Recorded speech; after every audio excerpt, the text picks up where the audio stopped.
দেখি তবু আর একটাও পছন্দ হয় না, বুঝেছিস তো? আরে আমার তো হ্যান্ডসাম वाला ছেলে লাগবে। বল বল যা লাস্টে হ্যান্ডসাম হবে। একটা ছেলে ভালোই 30,000 টাকা মাইনে ছিল, হ্যাঁ, বাড়িঘর দূর খারাপ না, ফ্যামিলিটাও ভালো, বাড়িঘর দূর 3 তলা বাড়ি আছে, সব আছে।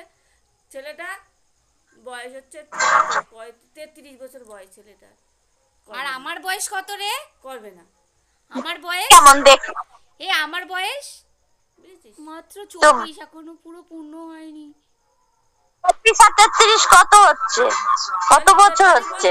কত তো কত বছরের ডিস্টেন্স। বাবা বাবা লাগবে, জীবনে বাবা বলে ডাকিনি, লাস্টে বরকে বাবা বলে ডাকতে হবে। উল্টো পাল্টা কথা বলে অখাদ্য মেয়ে টাকা।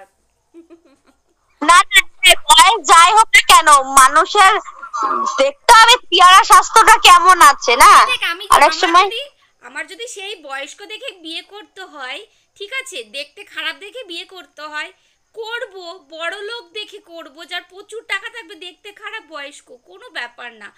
আমি জলদি আলটিমেটলি দেখতে খারাপ দেখেই যাই বা মানে বয়স দেখে যাই, আমার টাকা পয়সা নেই তা দেখে তো গেলে হবে না। আমি যে কোনো একদিক থেকে কিছু না কিছু আমি নেব, নয় সুন্দর নেব, নয় টাকা পয়সা নেব, নাহলে বয়স কম। আমার মা পাগল হয়ে যাবে।